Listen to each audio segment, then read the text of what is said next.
Very good morning to one and all present here. I am Professor Ashwadeep Fuljele, Assistant Professor in the Department of Mechanical Engineering. Welcomes you all for the today's lecture. My dear friends, we have already started discussing the grinding machining process. Grinding process is also called as the abrasive machining process. Abrasive machining process, why? Because we are using abrasive particle for removing the material from the surface of the workpiece, right? And the types of abrasive materials that we have already seen, we have already discussed. I will quickly revise the things what we have already discussed, then we will move on to the next topic.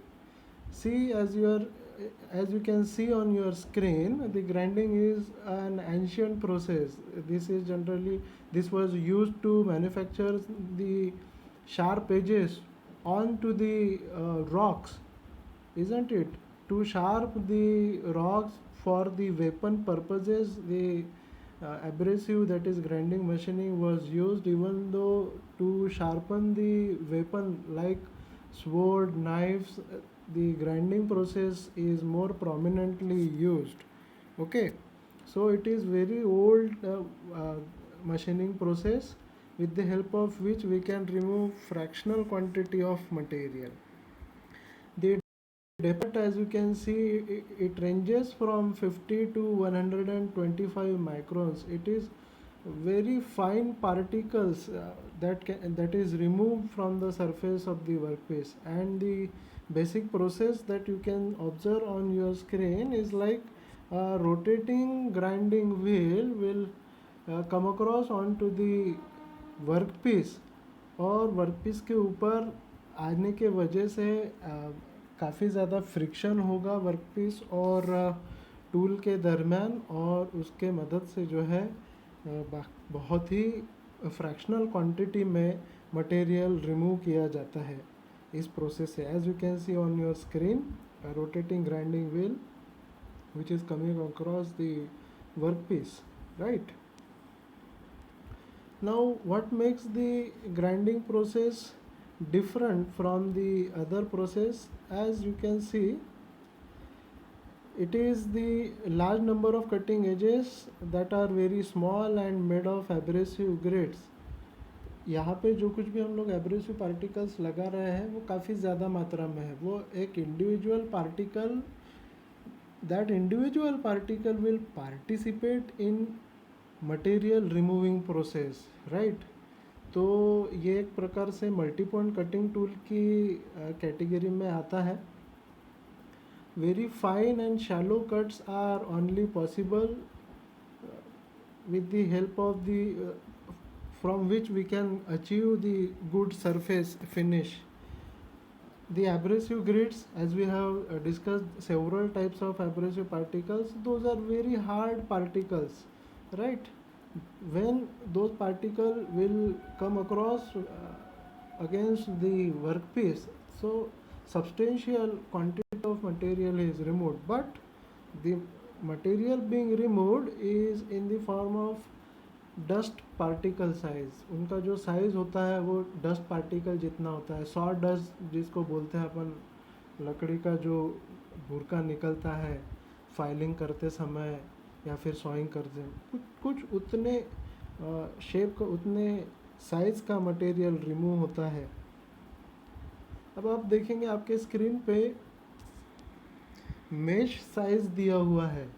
अब ये mesh size क्या है हम तो detail में अगले slide में पढ़ेंगे, लेकिन इसका हिंट अभी दे देता हूँ. देखिए, इसका रेंज दिया है 4 to 240. उतने मेश साइज़ का जो पार्टिकल रहेगा वो ग्राइंडिंग के लिए इस्तेमाल किया जाएगा, और 240 to 600 रेंज का जो है एब्रेसिव पार्टिकल होनिंग और लैपिंग के लिए इस्तेमाल में किया जाएगा. अब ये सारी चीज़ है क्या? मेश एक प्रकार की जाली होती है, और वो जाली का डायमेंशन दिया है एक्चुअल में 4 to 240. तो ये होता है पर स्क्वायर इंच में उस जाली में इतने होल्स रहेंगे 240। आपके घर में भी जाली वगैरह इस्तेमाल की जाती होगी, रवा वगैरह जो छानने के लिए, है कि नहीं, आटे को छानने के लिए इस्तेमाल में की जाती है। काफ़ी फाइन उसमें मेश रहता है, काफ़ी फाइन वो जाली होती है कि नहीं। कुछ उसी प्रकार से एब्रेसिव पार्टिकल्स को भी हम लोग डिवाइड करने के लिए, उसको आइडेंटिफाई करने के लिए ये मेश का इस्तेमाल किया जाता है, जो आप लोग यहाँ पे रेंज देख रहे हैं। और वो एब्रेसिव पार्टिकल्स को किस प्रकार से हम लोग ग्राइंडिंग व्हील के ऊपर माउंट करेंगे और उसको किस प्रकार से चिपकाया जाता है और वो कैसा अपीयर होता है माइक्रोस्कोप के नीचे, तो यहाँ पे आप देख सकते हैं नीचे की फिगर में dense spacing, medium spacing and open spacing, right. तो ये एब्रेसिव पार्टिकल का माउंटिंग है ग्राइंडिंग व्हील के ऊपर, ओके। एकदम फाइन है, मीडियम है या ओपन स्पेसिंग है, तो ये यहाँ से हम लोगों को समझ में आएगा, right. Now as you can see on your screen the abrasives. My dear friends, the abrasive we have seen in our previous video also that several types of abrasives are used, and those are mainly bifurcated into as natural abrasives and the artificial abrasives, right. यहाँ पे उनके example आप देख सकते हैं। Natural abrasives में sandstone, corundum, diamond, इतने सारे प्रकार के मटेरियल्स हम लोग नेचुरल एब्रेसिव्स के तहत इस्तेमाल में ला सकते हैं। और हम लोगों ने उसकी इमेजेस भी देखी है, वो एक्चुअल में होता क्या है। डायमंड एक हार्डेस्ट मटेरियल है, डायमंड के बाद में अगर हार्ड मटेरियल मिल रहा होगा नेचुरली तो वो कोरंडम होता है। Corundum is nothing but the a clean form of aluminium oxide. Aluminium oxide का ही एक प्रकार है जिसको रूबी क्रिस्टल भी बोला जाता है। काफ़ी हार्ड मटेरियल होता है वो। Sandstone is nothing but the sand, right. हम लोगों ने सबसे पहले इसका ही एग्जांपल दिया था। जो एब्रेसिव पार्टिकल्स हम लोग सिलेक्ट करते हैं मेनली, और ये काफ़ी चीप भी होता है और काफ़ी इफ़ेक्टिव भी होता है, तो हम लोग इसका इस्तेमाल करते हैं। अब आप देख पा रहे हैं manufactured, that is nothing but the artificial abrasive. Silicon carbide is nothing but the Carborundum, artificially made रहता है। एल्यूमिनियम ऑक्साइड, अब देखिए कार्बोरंडम, बट ऑफ कोर्स ये कोरंडम से ही डिराइव किया हुआ मटेरियल है, लेकिन उसमें और ज़्यादा हार्डनेस और टफनेस ये प्रॉपर्टी उसमें इनकलकेट की जाती है, उसमें डाली जाती है। उसको बनाने का तरीका भी बताया गया है। It is produced at 2300 degree Celsius during a long period of time for very sharp these are very sharp and brittle materials, right. Then aluminum oxide, aluminum, it is made of bauxite, aluminum oxide, और slightly soft रहता है silicon carbide के comparison में। Then last one, cubic boron nitride, that we all are aware that it is the cubic centered structure of boron nitride, that is why it is called as cubic boron nitride. अब आते हैं actual grain के sizing के ऊपर। जैसे हम लोगों ने इसके पहले स्लाइड में देखा था 4 to 240, 240 to 600, ये क्या रेंज दर्शाता है आप इस नीचे की फिगर को ऑब्जर्व कर सकते हैं। देखिए सबसे नीचे की फिगर में आप लोग देख पाएंगे, तो उसमें आप लोगों को कुछ जाली जैसा स्ट्रक्चर दिखेगा, राइट। लेफ्ट हैंड साइड वाला थोड़ा सा स्पेस है, मिडल वाला थोड़ा सा डेंस्ड है, और तीसरा वाला बहुत ही बारीक मेशिंग वाला ये जाली है।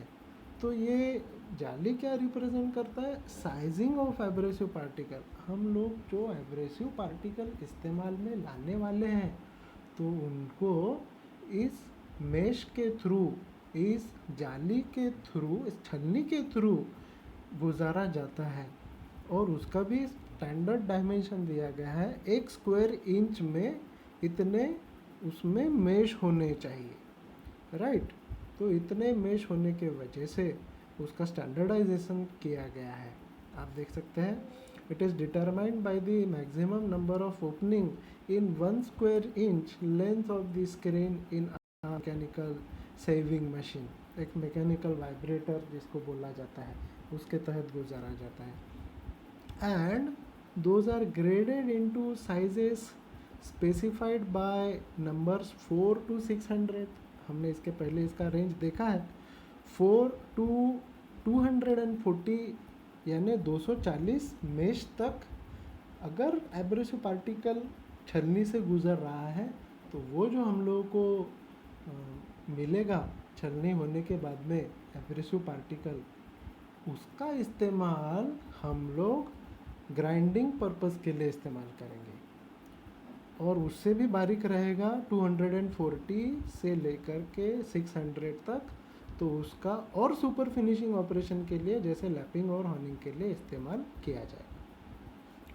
The ranges of grades you can see the grade numbers from 4 to 24 it is coarse, 30 to 60 it is medium और 70 to 600 फाइन। अब आप इमेजिन कर सकते हैं एक स्क्वायर इंच में 70 से 600 होल होना, ये खुद ब खुद दर्शाता है कि वो कितना फाइन होगा। बहुत ही फाइन उसमें एक प्रकार से पाउडर ही जाएगा। लेकिन आप लोगों को एक बेसिक एग्जांपल देता हूँ, आप लोगों ने बचपन में किया होगा, संक्रांत के समय जब आप मंजा घोटते हैं तो कांच को काफ़ी बारीक किया जाता है और उसका एक बारीक लेयर उस धागे के ऊपर चढ़ाया जाता है कि नहीं?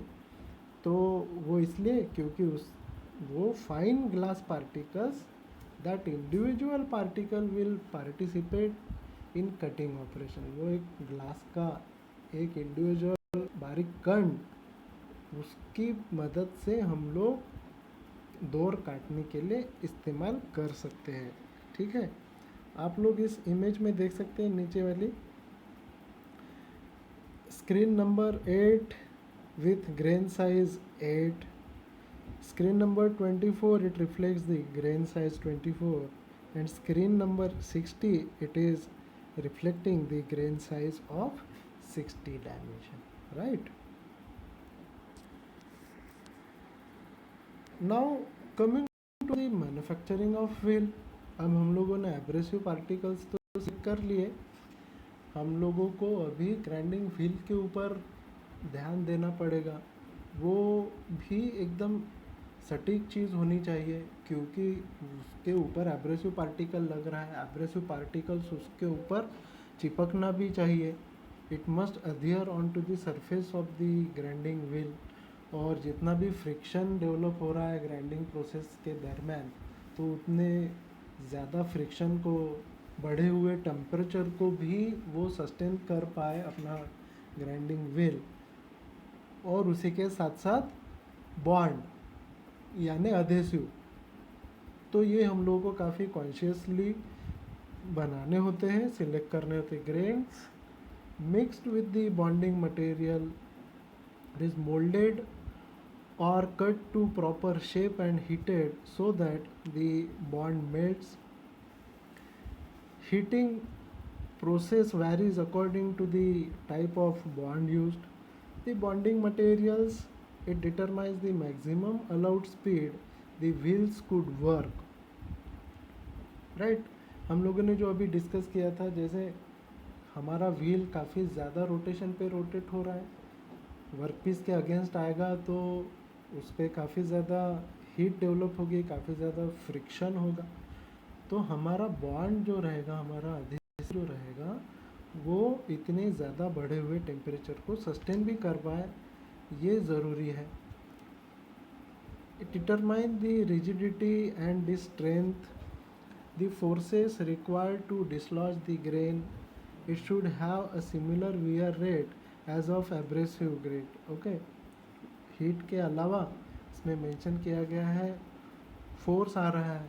फोर्स मैं कहूँगा जर्क आता है, जैसे ग्राइंडिंग व्हील और वो एब्रेसिव पार्टिकल्स वर्कपीस के कांटेक्ट में आते हैं तो काफ़ी जर्क होता है, वो कंटिन्यूस होता है तो काफ़ी ज़्यादा फ्रिक्शन आएगा।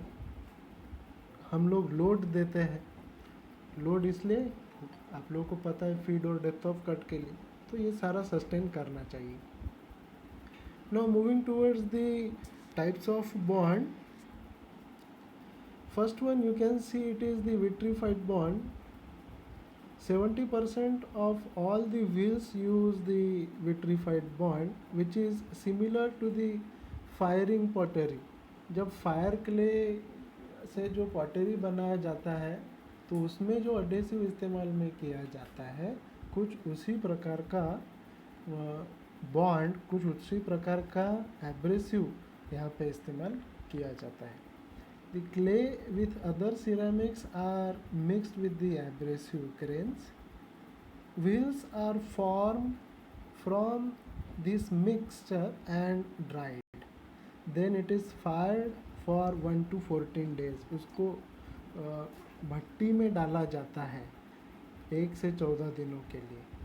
The bonding material becomes very hard, strong and it is similar to that of glass.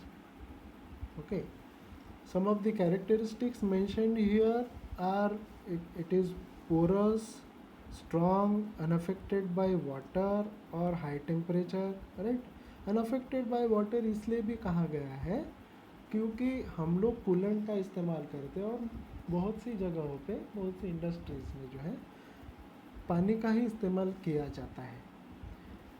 लेकिन इसकी भी सेफ्टी लिमिट दी गई है. It is safe up to speed of 60 meter per second and standard speed इसकी रहेगी 33 meter per second. Right. Second one is the silicate bond. That silicate bond it is mixed with the abrasive particles. Wheel it is form, dried and baked at 260 degree Celsius for 1 to 3 days. इसको भी, silicate bond को भी भट्टी में डाला जाता है around 260 degree Celsius तक 1 से 3 दिनों तक के लिए. अब इसका भी speed limit 40 to 70 meter per second आप देख सकते हैं. But it is mild and it wears more rapidly as compared with the vitrified bond. Silicate bond थोड़ा सा जल्दी घिस जाता है और ये थोड़ा सा माइल्ड होता है, थोड़ा सा भीना सा होता है, सौम्य सा होता है. Next is the rubber bond. It is a pure rubber. Sulphur and vulcanising agents are mixed with the grains. rolled and vulcanized under pressure. Very thin wheels per sheets can be produced because of the elasticity of the bond. Speed up to 45 to 80 meter per second can be kept. Is used for cutting off or heat circular saws. Right? Heat circular saws, for example, आपने किसी workshop में वगैरह देखा होगा कि एक portable जो grinding machine आता है उसके ऊपर, उसके मदद से जो है हम लोग ग्राइंडिंग तो करती है, फ्रैक्शनल क्वांटिटी में मटेरियल रिमूव तो करती ही है, लेकिन अगर हम लोग को हल्का कट देना है, ग्रूव देना है, तो उसके लिए भी हम लोग इस चीज़ का इस्तेमाल कर सकते हैं. देन बैकलाइट और resinoid bond. It is the synthetic resin and it is mixed with the grains. Wheels are molded and baked. Then the bond becomes very hard and strong. Speed ranging from 48 to 80 meter per second, and it can remove metal rapidly, but it is expensive one. Bakelite और resinoid bond ये थोड़ा सा expensive है, लेकिन ये थोड़ा सा hard और स्ट्रांग भी है. तो जहाँ कहीं पे भी हम लोग को बेटर एक्यूरेसी चाहिए तो हम इस बॉन्ड का इस्तेमाल कर सकेंगे.